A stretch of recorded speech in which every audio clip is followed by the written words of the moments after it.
Olá, amigos do canal Investir Cada Vez Melhor. Gravo aqui o fechamento do mês de maio de 2023, onde eu vou comentar os principais ativos aqui no Brasil e nos Estados Unidos, com destaque para a queda da Selic, que está muito próxima. Vem comigo.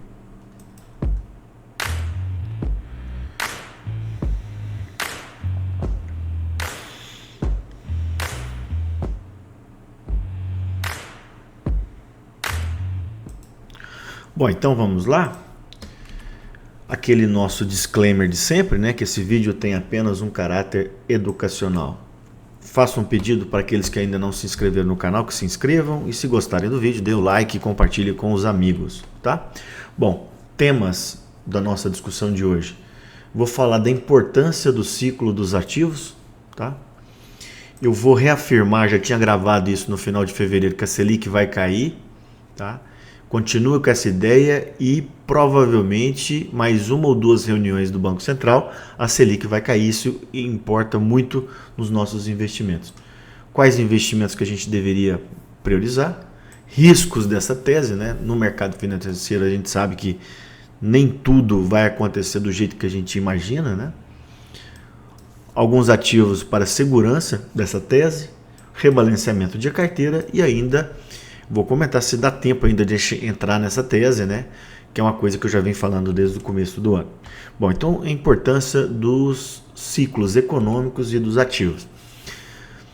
Já comentei várias vezes aqui no canal, né?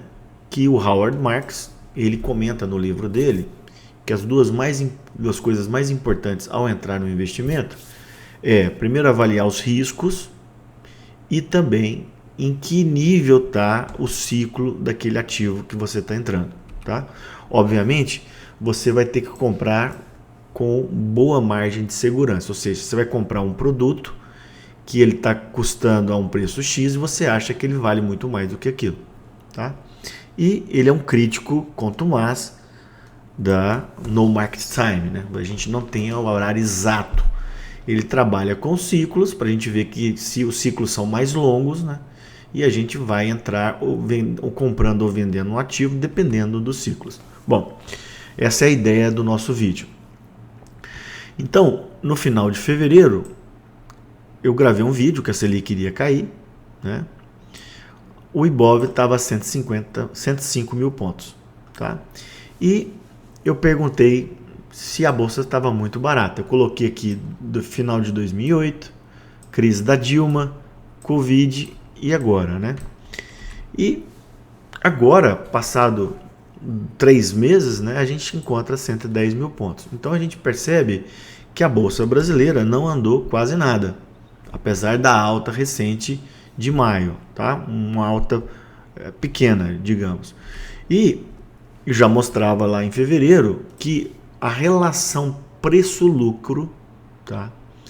Que é um indicador fundamentalista que a gente usa muito no mercado financeiro, está muito baixo, em torno de 5, tá? Isso para todas as empresas listadas na B3. Se a gente pegar só o índice Bovespa, a gente vai ter um índice um pouquinho maior. Se a gente tirar a Petrobras e a Vale, é ainda um pouquinho maior ainda. Mas o importante é o seguinte, que praticamente todos os analistas acreditam que a gente está com uma bolsa muito barata, apesar do valor nominal ser diferente dos outros anos, tá? Bom, outra coisa importante nos ciclos econômicos, né, que a gente vai passando do otimismo, da euforia, negação até o desânimo total. Eu acredito que na bolsa brasileira, a gente encontra aqui, que é, apesar de ser difícil aplicar nesses momentos, né, de desânimo total, eu acredito que a gente está aqui. Ah, Marcelo, vai subir nos próximos meses? Eu não tenho a menor ideia. Eu acho que a gente tem uma boa margem de segurança para investir na Bolsa Brasileira, coisa que a gente vai ver isso no decorrer da aula. Bom, recentemente, né, esse gestor ele colocou que provavelmente, em virtude da queda da taxa de juros, a gente vai ter uma grande recuperação dos ativos de risco no Brasil, tá? A opinião desse gestor, tá? Então aqui eu desenhei para vocês, né, a taxa Selic desde 2010 para 2023, os últimos 13 anos. A gente vê que a Selic vai, ela sobe, ela cai, ela sobe de novo, cai e agora subiu fortemente de 2021 para cá. E o que a gente está esperando é que a Selic vai cair. Essa é a expectativa, tá? E por que eu tenho comentado que a Selic vai cair? Eu vou explicar aqui os principais pontos da nossa tese, tá? Primeiro, partindo do cenário externo.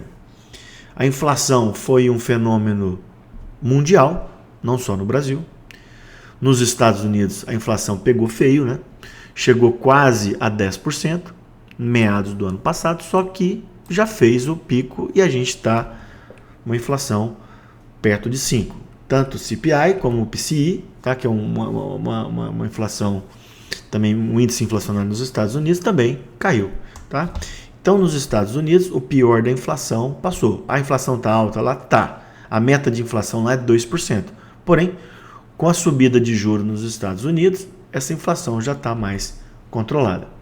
Hoje, o juro nos Estados Unidos está na faixa entre 5 e 5,25. Já venho comentando com vocês no canal que eu acho que a gente está muito próximo da parada da subida de juros nos Estados Unidos. Tá? Eu acredito que talvez a gente tenha mais uma subida de 0,25. Esse gestor, né, da BlackRock, ele acredita ainda que o Fed possa subir de 2 a 4 vezes de 0,25, tá? Então levaria a taxa nos Estados Unidos por volta de 6. Eu particularmente não acredito nisso. Não tem consenso no mercado. Eu acho que a gente vai ficar aí na faixa entre 5,25 e 5,50 ou 5,50 a 5,75, tá? O mais importante, volto a insistir, lá a inflação, o pior já passou e a gente está muito perto do pico da taxa de juros lá, tá? A taxa de juros de 10 anos, essa negociada na bolsa americana, ela está em 3,60, em torno disso. Isso significa que o mercado está prevendo uma taxa média de 3,63% ao ano nos próximos 10 anos. Ou seja, aquele 5 que está no mercado à vista, ele vai caindo ao longo do tempo. Se a gente olhar, alguns analistas acham que isso pode aumentar um pouco, outros acham que pode cair. Eu acho que deve ficar em torno disso, de 3,50% a 4% para uma taxa média para os próximos 10 anos. Esse juro muito alto nos Estados Unidos, né, levou à quebra de alguns bancos, né, não só nos Estados Unidos, como também na Europa. Tá? Porém, a princípio, essa quebra de bancos ela foi controlada pelos bancos centrais, a princípio. Tá? Bom, o grande problema é que você combate a inflação com taxa de juros, mas isso pode levar a uma recessão da economia. Tá? Bom, desde que o Fed começou a subir os juros no ano passado, no começo do ano passado, mais precisamente acho que março, a gente viu um bear market nas bolsas americanas. Né? A Nasdaq caiu mais de 30%, o S&P e o Dow Jones mais de 20%. Por que isso, pessoal? Quando você tem um aumento da taxa de juros, você tem um de-rating do mercado acionário. Por quê? Quando a gente vai calcular um preço justo de uma ação, a gente usa um sistema, a maior parte dos analistas, que chama-se fluxo de caixa descontado. Você traz aquele fluxo esperado para os próximos anos e traz a valor presente. Se você tem uma taxa de juros menor, esse desconto é menor. Se você tem uma taxa de juros maior, esse desconto passa a ser muito maior. Por isso que uma ação que valia 10, numa taxa de juros mais alta, ela passa a valer 7, 8. Isso já aconteceu, pessoal. Isso já aconteceu no ano passado. Nós vimos ações do setor de tecnologia americano caindo aí 80%, 90%. Tá? Bom, só que nesse aumento de juros, você aumenta aquelas empresas que têm mais dívidas, você tem um resultado financeiro muito ruim. Por isso que as empresas endividadas foram muito penalizadas nessa taxa de juros. Tá? Bom, porém, os juros altos por muito tempo acaba alterando a atividade econômica. Tá? Com desemprego, queda no salário, menor consumo, menor venda. Isso a gente não viu ainda nos Estados Unidos. A gente está uma economia ainda muito pujante, né? Mas ela já tem indícios que ela está desacelerando. A gente vai comentar depois que nem todo mundo espera uma recessão nos Estados Unidos e se ela acontecer de uma maneira mais branda, tá? O importante é que essa futura recessão ou essa desaceleração econômica, você diminui os lucros das empresas e você, obviamente, reduz o preço das ações. Aqui que há a grande discordância dos analistas. Alguns acreditam que isso já está no preço, outros não. Tá? Eu, particularmente, acho que ainda em algumas empresas ainda não está no preço. Ou seja, a gente pode ainda ter uma queda adicional no curto prazo nas ações americanas. Gravei esse vídeo sobre a recessão e o que a gente deveria investir. Tá? Assistam no canal, tá lá no canal. Tá? Então vamos lá. Acabei de comentar com vocês, o pior da inflação já acabou. Se a gente tiver novas altas de juros, vai ser pequenas, tá? E a gente vai ter uma desaceleração econômica nos Estados Unidos. Se a gente vai caminhar para recessão ou não, a gente não sabe. Se cair a atividade econômica, o Fed ele vai parar de aumentar os juros, estabilizar essa taxa e cair, que a gente chama de Fed Pivot, que na minha opinião deve acontecer no final desse ano ou no começo, ou mais provavelmente no começo de 2024. Eu particularmente não tenho dúvida que esse Fed Pivot vai acontecer nos próximos 6 a 9 meses, tá? E isso vai mudar o rating das ações dos Estados Unidos, tá? Então, quando acontecer esse o Fed Pivot, vai ser muito bom para as ações, vai ser muito bom para a renda fixa, porque se a gente tem queda da taxa de juros, o preço dos títulos cai. Lembrando que ano passado a gente perdeu, quem estava aplicado em renda fixa perdeu dinheiro, porque com o aumento forte dos juros nos Estados Unidos, o preço dos títulos cai. E também as ações caíram, tá?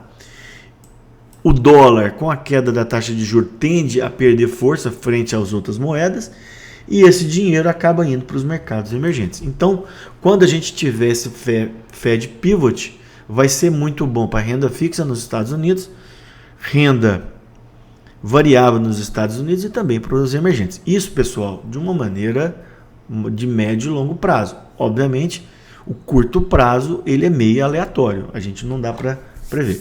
Bom, vamos sair um pouquinho agora dos Estados Unidos e vamos passar para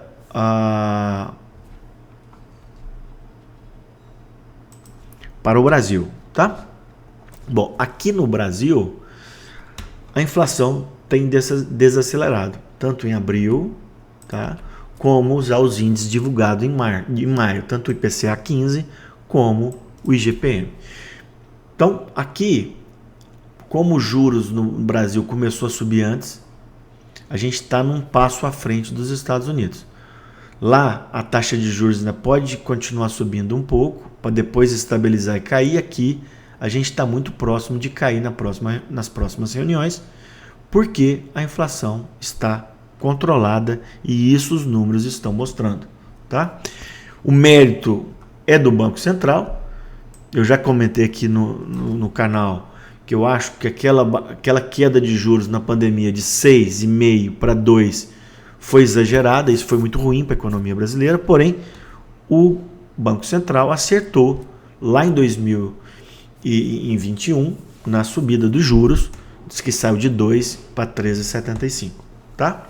Bom, o cenário pré-eleição, pessoal, era que a taxa de juros nos Estados Unidos, no Brasil, iria cair a partir de maio. Isso antes das eleições do ano passado. Porém, quando o governo foi eleito, ele começou a sinalizar alguns equívocos na economia e, especialmente, a criticar muito o Banco Central, que era independente.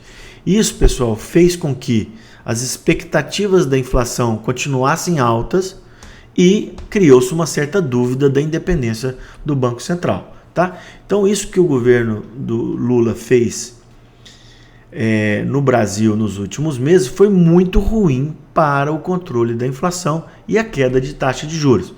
A gente já poderia estar em queda na taxa Selic. Não aconteceu por esse problema que eu comentei com vocês, das críticas e da não ação do governo federal. O que o mercado espera, pessoal, é que a dívida brasileira, que chegou muito alta aqui na Covid, próxima de 90%, que caia de uma maneira sistemática nos próximos anos. E daí veio o arcabouço fiscal. Eu não tenho capacidade de avaliar, né? O arcabouço fiscal é nota 10, nota 9, nota 8. O que eu acabo lendo os especialistas que são mais capacitados para isso. E o que eu vi, pessoal, é o seguinte, que esse novo arcabouço fiscal, ele não é o ideal, mas também não é ruim. Ele ficou ali na média, tá? E segundo esses analistas, esses gestores que eu acompanho, tanto o Luiz Fernando como o Felipe, eles gostaram e eles acham que o arcabouço fiscal ele é suficiente para controlar a dívida pública, a subida da dívida pública nos próximos anos. O grande problema no Brasil é o seguinte, se lá em 2017 a gente criou o teto de gastos, 2016, 2017, ele já foi embora. Será até quando que esse arcabouço fiscal vai durar? Mas o mais importante é que, para o momento atual, esse arcabouço fiscal ele é suficiente para as expectativas de mercado, tá? Para esse controle da dívida pública. E é por isso que o Walter Maciel escreveu esse artigo legal no Informante, para vocês lerem, falando que o arcabouço é bom, ele vai controlar essa trajetória dos gastos públicos e isso vai ser muito bom juntamente com a queda de taxa de juros para os ativos brasileiros. Tá? A importância, pessoal, do fiscal para a economia é porque o Brasil, desde 99, ele é regido por um câmbio flutuante, metas de inflação e meta fiscal.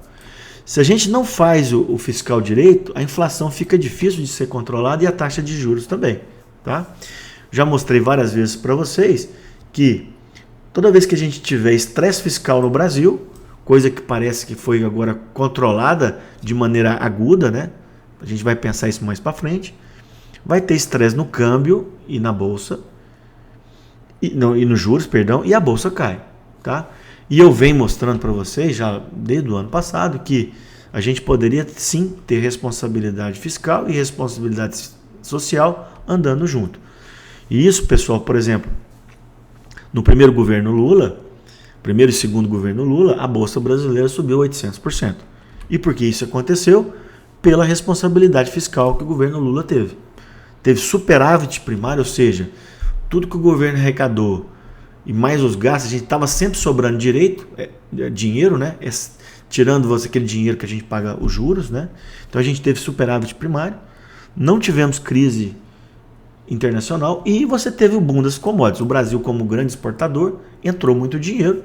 Isso permitiu muito crédito na economia brasileira, muito consumo e a economia subiu fortemente. Olha aqui, ó, o PIB da era do governo Lula, 5,8, 6,1, 7,5. Tá? Já no governo Dilma, olha aqui, pessoal, até tentou ter um PIB maior, mas depois a gente teve 2 anos consecutivos de PIB negativo acima de 3%.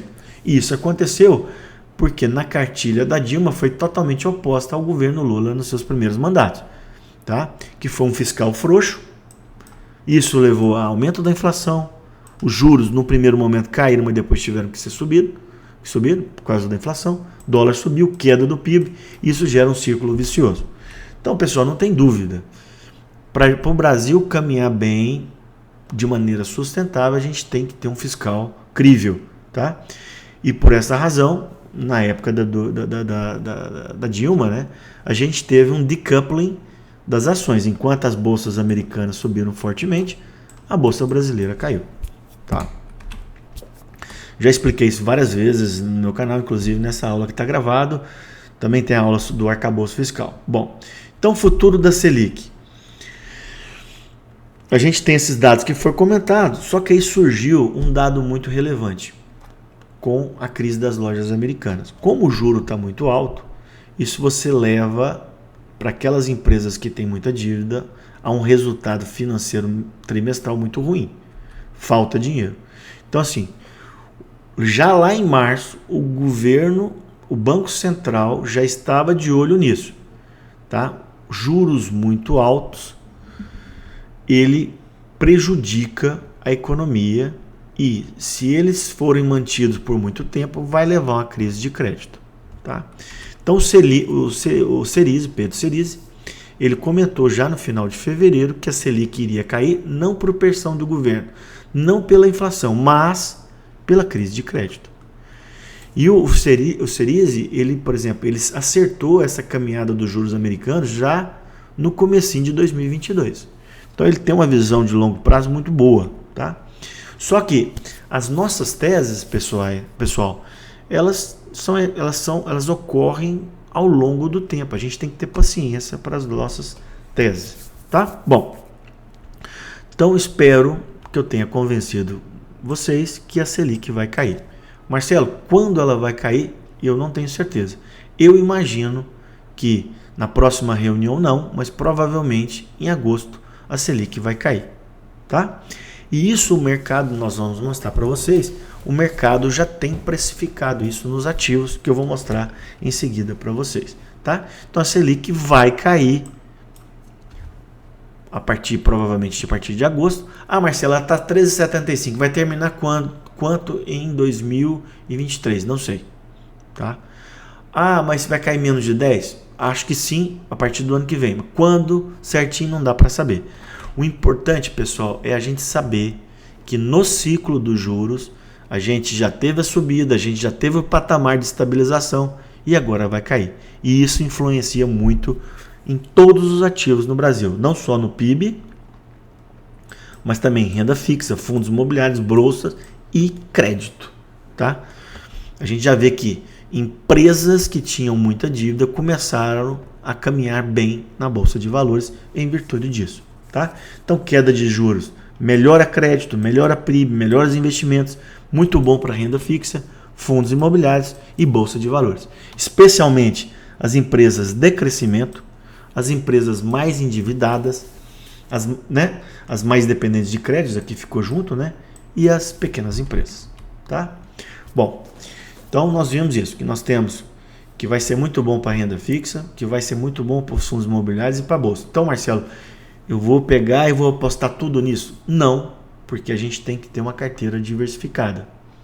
A gente tem que enfrentar todos os cenários e avaliar os riscos, tá?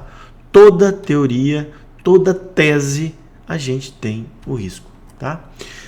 A gente não pode abrir mão da reserva de emergência, é aquele dinheiro aplicado em ativos praticamente sem risco e com liquidez. Eu sugiro que a pessoa guarde entre 6 e 12 meses dos seus gastos mensais. Aonde? Tesouro Selic, fundo DI rendendo 100% do DI ou CDB com liquidez diária, tá? Eu comento com vocês sempre no canal, além dessa reserva de emergência, eu tenho um caixa nesses mesmos ativos, um caixa extra para eu aproveitar as oportunidades, tá? Então, às vezes, eu trabalho aí num caixa de 10 a 20% do meu portfólio, no intuito de ter a reserva de emergência e também aproveitar as oportunidades. Bom, mas diante disso que eu estava comentando com vocês, desse cenário de queda da taxa de juros, a gente passa a ter grandes oportunidades no mercado de renda fixa, nos pré-fixados e nos títulos vinculados à inflação, tá? Porque eles vão sofrer de marcação a mercado. O que é? Se os juros vão cair, os títulos vão subir, tá?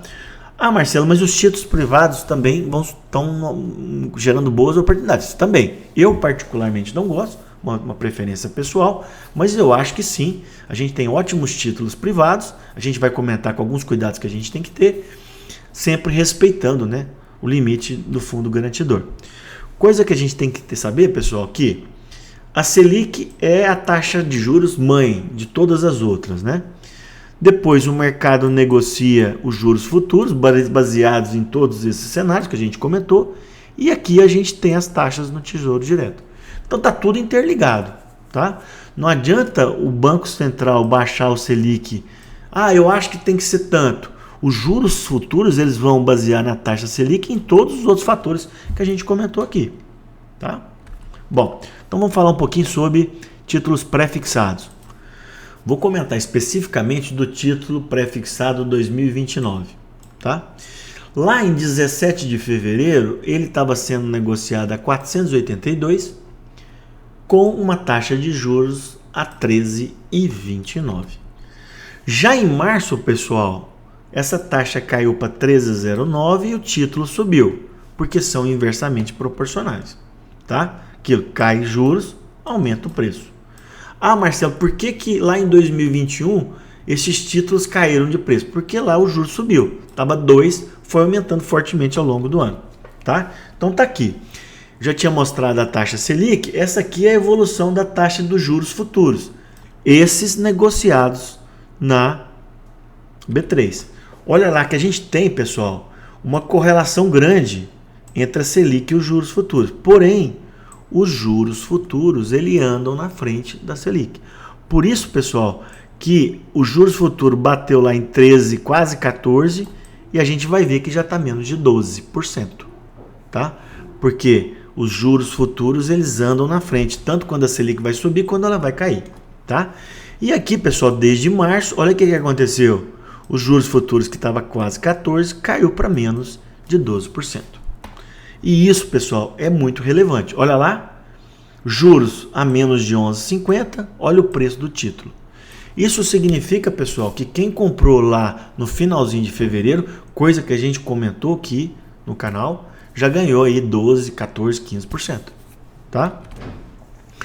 Conceito de duration que a gente tem que ter. A gente tem que ter o seguinte, quando a gente investe em renda fixa, pré-fixada ou títulos vinculados à inflação, existe uma taxa de juro pré-fixada, tá? E o que é o duration? É a duração média da sua carteira, onde você vai ter o retorno do aplicado mais dos juros. Então, quanto maior duration, é que você vai receber mais lá na frente. Menor duration, você vai receber precoce. Isso é importante por quê, pessoal? Porque os títulos de curto prazo, de menor duration, eles são menos arriscados do que o maior duration. Por isso, eu comento sempre com vocês que eu, particularmente, quando eu vou investir em pré-fixado, eu opto por títulos de curto prazo. Já no Tesouro Inflação, por títulos de prazo maior, tá? Por causa dessa marcação a mercado. Se você optar por crédito privado, sempre respeite o limite do fundo garantidor de crédito para aqueles ativos que têm isso, até 250 mil por banco. Fique muito atento à liquidez, tá? Tem alguns títulos privados que você perde a liquidez durante anos. Risco de crédito, às vezes, não compensa. E também priorize aqueles títulos que têm isenção de imposto de renda, por exemplo, como letras de crédito imobiliário agrícola ou as debêntures voltadas para a infraestrutura que são isentas para a pessoa física, tá? Bom, saímos da renda fixa. Uma coisa importante, pessoal. Quem não entrou ainda em renda fixa, pode perguntar, será que ainda vale a pena? Eu acho que vale. O momento melhor já passou. Só que a gente ainda está só começando nessa taxa de juros, tá? Os títulos de curto prazo, de menor duration, já está meio precificado corretamente. Os de longo prazo ainda não. Então, um resumo, acho que ainda vale a pena entrar, especialmente os títulos mais longos, tá? Sem exageros. Bom, Bolsa de Valores, já mostrei para vocês. A gente continua muito barato. Só para vocês terem uma noção, o PL histórico da Bolsa do Brasil está em 11,12. Hoje está em torno de 5,6. Tá? Vou mostrar para vocês a relação da Selic com o Ibovespa. Já mostrei, mas vou mostrar mais. Quais os setores que vão privilegiar. Small Caps ou BOVA11. Tá? E se você pode optar por fundos, ETFs ou compra direta, isso aqui, pessoal, fica a gosto do cliente. Tá? Se você não tiver tanta experiência, é melhor em ETF ou fundos, tá? Mas eu acredito muito na seleção dos ativos. Bom, então mostrei para vocês. O PL em fevereiro estava em 5, né? Aqui o PL nosso agora está em torno de 5,3, não subiu tanto, tá? Olha aqui, o EWZ, que é um ETF Brasil negociado em Nova York, ele já foi negociado a quase $100 em 2008 e agora está negociado a menos de 30. Só para a gente ver, tanto que a Bolsa brasileira ela ficou parada nos últimos anos. Uma coisa que a gente tem que ter cuidado é o seguinte, esse ETF Brasil está muito barato também, por quê? ele paga dividendos. Quando o ativo paga dividendo, ele diminui de valor, tá? E ele é cotado em dólar. Quando o dólar sobe, como subiu nos últimos anos no Brasil, o ETF cai. Então, eu vejo que esse ETF ele pode subir fortemente. Por quê? A Bolsa Brasileira está muito barata e tende a subir, e o dólar pode ser que caia. Então, o EWZ ele pode ter esse duplo retorno, tá? E aqui, pessoal, eu tinha mostrado para vocês, olha, a Bolsa Brasileira caiu aqui fortemente no pós-Dilma, a Selic caiu fortemente no pós-Dilma e a Bolsa Brasileira subiu fortemente. Então essa relação, pessoal, ela é muito próxima e eu vou mostrar ainda mais para vocês. Então a Selic muito alta, crédito caro, menor crescimento, pior resultado financeiro, porque a empresa que tem caixa, ela tem o rendimento financeiro mensal daqueles investimentos. As empresas que têm dívida, ela passa a ter um custo dessa dívida muito alto. Menor valuation, já expliquei, menor faturamento. Tá? Só que quando a Selic vai cair, pessoal, isso é o inverso, né? Favorece o crescimento das ações, do PIB brasileiro, e tem um novo valuation. Olha aqui, pessoal. Queda da Selic no pós-Dilma, subida de juros. Queda de juro no pós-Covid, subida da Bolsa. Subida forte de juros da Selic, queda da Bolsa. Então essa relação da Selic e Bolsa Brasileira é muito, muito próxima. Inclusive, até um gestor, eu não me lembro quem falou isso, ele falou assim, olha, esqueça o cenário interno do Brasil, político. Pense que a Selic vai cair e o mercado externo está favorecendo os emergentes. Tá? Então lá, se a Selic deve cair, a Bolsa tem tudo para subir. Tá? Mais uma coisa importante. Naquilo que o Howard Marks chama de margem de segurança, que também é lá do investidor inteligente, do Graham, né? A gente hoje, você comprando os ativos no Brasil, você tem pouco espaço para cair e muito espaço para subir. Então a gente está num momento muito bom, além do ciclo de compra desse ativo. E obviamente, muitos acreditam que as ações de crescimento que vão ser as que mais vão subir, tá? Aqui eu listei para vocês, pessoal, em vermelho aqui foram os setores que mais caíram com o aumento da taxa de juros, tá? E que vão ser mais favorecidos com o futuro desse ciclo que nós estamos comentando nesse vídeo. E isso já aconteceu, pessoal. Algumas ações, por exemplo, de construção civil já subiram 70%. Mas tem muito mais para cair, porque elas caíram 80%. Então, para você subir aí, você vai ter que subir 300%, 400%, 500% para voltar lá atrás, tá? Então, as ações que vão mais favorecer desse novo ciclo são os ciclos domésticos, tanto varejo, construção civil, turismo e assim vai, tá?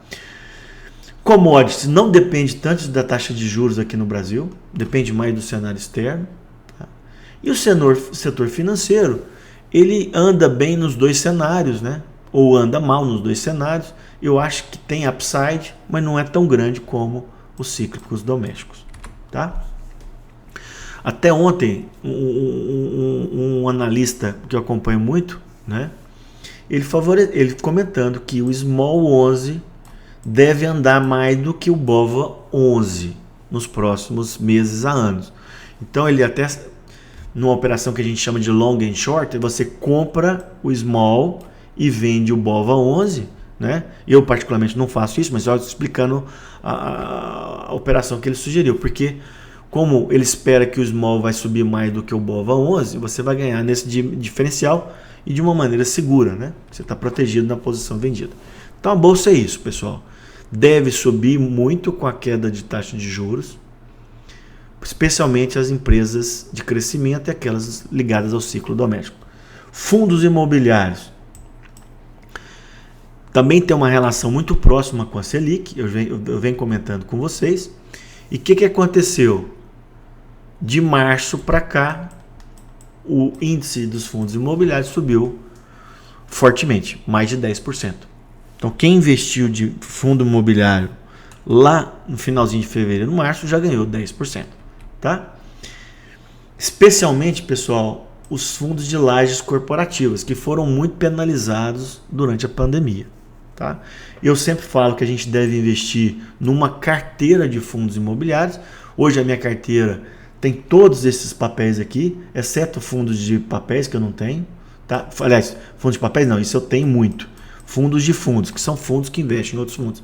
Eu tenho laje corporativa, eu tenho galpão, eu tenho shopping, eu tenho fundos de papéis e comecei agora de fundo de agronegócio. Então tem 7 ou 8 ativos nesses vários setores. E assim eu acho que você tem que investir, tá? Ah, Marcelo, mas os fundos já subiram 10%. Eu acho que podem subir ainda mais. O melhor momento já passou, igual a renda fixa, mas eu ainda acho que nós estamos num bom momento, especialmente os de lajes corporativas, só que agora a seleção precisa ser mais detalhada, tá? Riscos da tese, pessoal. Então, eu comentei o que eu acho, tá? Mas o que pode melar essa tese? Se a inflação no Brasil voltar a subir de uma maneira persistente, o que o Banco Central ele vai começar a cair no segundo semestre e aí já em 2024 ter que subir. Isso aconteceu na época do Tombini, lá da Dilma. Então isso é um risco. Se o governo federal atual começar a fazer medidas mais heterodoxas, eu acho que isso não vai acontecer por causa, a gente está vendo isso no noticiário do dia a dia, que hoje a gente tem uma Câmara dos Deputados, um Congresso muito mais voltado à direita, um Congresso que vai controlar esses ímpetos de medidas mais heterodoxas. Mas isso pode acontecer. Piora do fiscal, piora da confiança, você tem uma depreciação do real e um aumento do dólar. Aumento do dólar pode gerar mais inflação, mais juros. Então isso aqui é o que pode gerar problema para a nossa tese no cenário nacional. E no cenário externo, Marcelo, a gente pode ter dois problemas, tanto nas commodities como na piora do cenário externo. Tá? A gente está vendo que o petróleo tem caído, está na faixa de 72, 73, 74 dólares, coisa que já chegou a mais de 120 ano passado. Eu, particularmente, seguindo outros gestores, acho que esse petróleo vai ficar acima dos 70 dólares. Acho difícil cair abaixo disso, mas pode cair. Tá? As reservas americanas estão baixas, a China pode começar a consumir mais petróleo. Tá? Eu acho que o petróleo é daqui para cima, é apenas uma opinião. Tá? O minério de ferro caiu fortemente nas últimas semanas, caiu de 120 para 100, lembrando que ele chegou a mais de 200 em 2021. Tá? Mais uma vez, eu acho que o minério de ferro deve ficar aí girando entre 80 a 90 dólares a 120, 130 dólares. Lembrando que a média histórica dos últimos 10 anos é 120. Tá? Porém, pessoal, se a gente tiver uma queda muito importante das commodities minerais, metálicas, né, e também agrícola, isso pode ser muito ruim para o Brasil. Tá? Então, se essas commodities continuarem em queda fortemente, pode prejudicar a nossa tese. Tá? Lembrando que a única commodity que está em alta esse ano é o ouro, que ele está funcionando, entre aspas, como um hedge global. Tá? Então essa foi a tese das commodities e aí o cenário externo, né, pessoal? A gente viu, pessoal, que no ano passado a gente teve um bear market importante nas bolsas americanas, especialmente nas Nasdaq, que caiu mais de 30%. A gente fez fundo lá em setembro, outubro e depois de lá a gente vem recuperando. Sendo que nos últimos 40 dias, mais ou menos, a Nasdaq subiu fortemente, a S&P subiu e o Dow Jones caiu. Por quê, pessoal? Porque praticamente só subiu as Big Techs. Tá? Ela tem grande peso na Nasdaq, também importante no S&P e menos no Dow Jones. Tá? Então, pessoal, o que acontece? Muitos analistas acreditam que os preços de algumas Big Techs estão muito inflados, até parecendo uma bolha. Tá? Eu coloquei para vocês que, por exemplo, olha aqui a Nvidia. tá? Uma empresa de tecnologia americana, produtora de chip, várias outras coisas, né? Ela já superou o topo da pandemia. A Apple e a Microsoft já está quase superando. Então eles acreditam que esses preços não estão muito condizentes com a realidade atual. Por exemplo, a Nvidia subiu muito por causa da inteligência artificial, do futuro da inteligência artificial. Eu particularmente acho que a gente não tem bolha, mas eu imagino que a gente pode ter uma correção nesses ativos nas próximas semanas ou meses, tá? Então, eu venho comentando com vocês que, na minha opinião, o cenário de curto prazo ainda na Bolsa Americana é desafiador. No longo prazo eu estou muito otimista, em virtude desse problema das Big Techs, tá? Eu vi um vídeo muito interessante no dia 25, está disponível no canal, está em inglês, caso alguém, comentando, né, dessa desproporção. Olha aqui, a Nasdaq subiu, os outros índices tudo caíram. E isso toda vez que acontece, chega num ponto que pode ter essa correção, tá? Inclusive, nesse vídeo, o autor comenta, ele fez um paralelo entre 2000 e 2023, que você tem um bear market que aconteceu em 2022, depois você tem uma subida para depois cair, tá? Eu até acredito que a gente pode ter um recuo nas bolsas americanas, mas não a ponto de um crash, uma correção aí em torno de 10%, isso eu acredito. Ele até colocou aqui, ó. Você lembra daquele ciclo que eu mostrei da Bolsa Brasileira?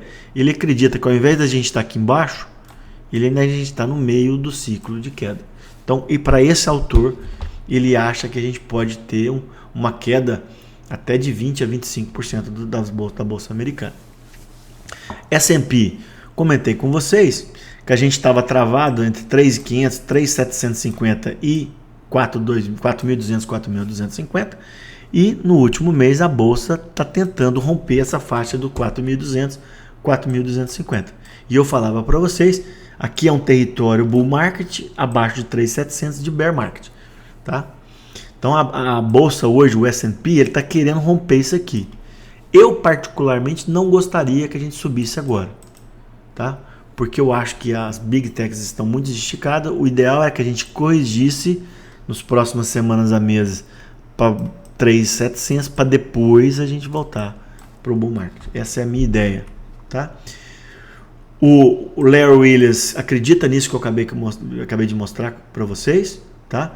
Inclusive no forecast dele anual, ele fala, olha lá, que a Bolsa Americana teria um pico agora, como aconteceu, um recuo, e o melhor momento de compra seria no comecinho de julho. Essa é a opinião do Larry Williams, analisando ciclos de longo prazo, tá?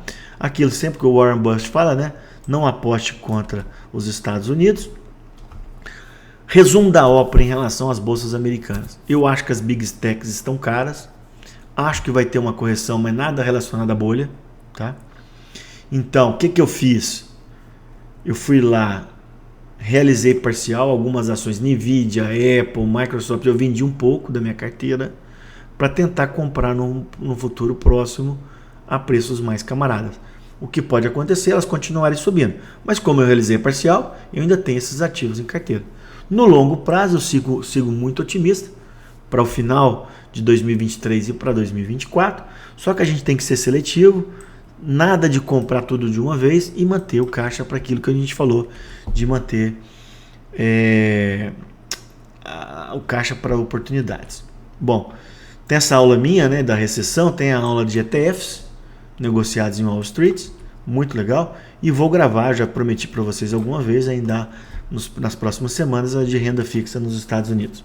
Bom, ativos para a gente colocar em carteira visando caso essa tese não dê certo, tá? Basicamente dólar e ouro. Vamos falar sobre o dólar. Preço justo, pessoal, hoje do dólar no Brasil seria em 4,25 a 4,50. Se a gente tirar o risco fiscal, o risco político, o dólar estaria rodando isso, 4,25, 4,50, tá? Por que ele está 5? Porque o Brasil tem esses riscos que a gente comentou, tá? Quem quiser como aplicar, tem essa aula que eu gravei de dólar. Então, O dólar index negociado nos Estados Unidos, ele subiu fortemente ano passado, bateu quase 114 e depois corrigiu. E agora, nos últimos 2 meses, voltou a subir. Então chegou a 114, corrigiu e agora está em 104. E isso acaba influenciando aqui o dólar nosso, tá? Então, já mostrei para vocês várias vezes no canal que fatores para alta, aumento de juros nos Estados Unidos, isso já aconteceu. Aumento do dólar índice, isso já aconteceu. Cenário político de eleição, já aconteceu. Situação fiscal, a gente com arcabouço praticamente a gente já controlou. Então, a gente não tem fatores para alta, exceto se aqueles novos riscos políticos e fiscais acontecerem. Então, a gente acaba que o dólar ele está muito mais para baixo do que para cima, tá? E eu acredito, nós estamos rodando aqui na faixa de 5, eu acredito que em algum momento agora das próximas semanas a mês, esse dólar vai cair abaixo dos 5, caminhando para 5,60, aliás 4,60, 4,50, 4,70. Acho difícil a gente chegar a 4,25, mas isso é possível, tá? Bom, mas não é porque a gente acha que vai cair que você vai vender dólar. No momento atual, que a gente vai aplicar nesses ativos da tese, o dólar é um ótimo hedge, tá? 5 a 10% da carteira, especialmente em ativos negociados nos Estados Unidos. E o ouro também. Ele, só para vocês terem uma noção, o investidor de ouro não gosta de juros em alta. Mesmo com a alta expressiva de juros no ano passado, o ouro ficou relativamente estável entre 1.700 e 1.900. Num cenário normal, pessoal, esse ouro era para ter caído lá a 1.300, tá? Então eu acho que o ouro pode continuar andando bem no mundo, rompendo a casa dos 2 mil dólares. Então eu acho que a gente tem que ter em carteira dólar e ouro no intuito de proteção. A melhor maneira de investir em dólar, na minha opinião, é comprando ativos no exterior. Bom, rebalanceamento, pessoal. O que é o rebalanceamento? Tem essa aula aqui para vocês assistirem. O que é o rebalanceamento? Você de tempos em tempos, a cada 6 meses, a cada 12 meses, você vai rebalancear sua carteira, vai tirar um pouquinho dos ativos que mais ganharam e colocar nos ativos que perderam, ou analisando os ciclos, você montar sua carteira. Então, coloquei para vocês aqui no comecinho de março uma carteira que eu acho legal para o momento que a gente está vivendo. Ela funcionou em março e ainda funciona hoje já no comecinho de junho, tá? Caixa 10 a 20%, pré-fixado, inflação, fundos imobiliários, ações, dólar e ouro. Lembrando que pré-fixados já andaram um pouco e também os fundos imobiliários e aqueles títulos vinculados à inflação. Então, você vai ter que dosar de acordo, pessoal, com o seu perfil, a sua idade, o montante acumulado da sua profissão. Pessoas que já têm um patrimônio grande não precisam arriscar tanto. Já aquelas pessoas que estão começando podem arriscar um pouquinho mais, tá? Então isso aqui, pessoal, não é uma indicação, é só para vocês terem uma noção e montar a sua carteira de acordo com o seu perfil. Nessa aula eu explico com mais detalhes, tá? Tem essa aula de ETFs negociados aqui na B3 para aquelas pessoas que não querem investir em ações, tá? Para finalizar, pessoal, se ainda dá tempo, tá? Eu acho que ficou claro durante a minha exposição que ainda dá tempo, apesar do melhor já ter passado, especialmente, pessoal, na Bolsa de Valores. Os pré-fixados já andaram, vão andar mais, a gente vai ganhar dinheiro com pré-fixados na marcação ao mercado, tá? Apesar do ganho já de 10 a 15%, eu acho que a gente tem um potencial de ganho de 30 a 40% nos próximos 18 meses em títulos de renda fixa. Acho que o fundo imobiliário, a gente não vai ter um ganho tão expressivo, mas vai continuar a ter ganho nos fundos imobiliários, mas a maior oportunidade ainda está na Bolsa de Valores, tá? Não siga a manada. Hoje você vê que a pessoa física na Bolsa não quer Bolsa de Valores, então essa é a hora de entrar. Quando ninguém quer, é a hora de entrar. A gente lê todos os dias, né, os fundos de ações, os fundos multimercados tendo que resgatar, vender ações em virtude dos saques das pessoas físicas, mas isso está mudando, viu, pessoal? Nos últimos 2 meses. Então acho que realmente está num ótimo momento a gente entrar na Bolsa de Valores. A gente tem que ter paciência, pessoal. Não tem tempo, não tem jeito. A gente não vai ganhar dinheiro da noite para o dia, tá? Isso é muito importante. E deixar os juros compostos render ao longo do prazo para a gente ter um bom rendimento na nossa carteira, tá? Então, essa recuperação dos ativos brasileiros, ela existe uma chance muito grande de acontecer, não é 100%. Tá? Ela não vai acontecer de junho para julho, ela vai acontecer ao longo dos próximos meses e anos. Todos aqueles gráficos que eu mostrei para vocês, aquilo ali foi ao longo de meses, anos, tá? Vão acontecer momentos de grande incerteza, a gente tem que estar atento para isso, e podem ter correção, né? E que a gente está apenas no início desse ciclo de queda de juros. Então a gente pode ganhar muito dinheiro, tanto na renda fixa como em fundo imobiliário e principalmente na Bolsa Brasileira. O importante é ter paciência, avaliar os riscos que nós comentamos aqui e diversificar a carteira, tá? Pessoal, dê o like, compartilhe com os amigos, se inscreva no canal e até uma próxima. Muito obrigado.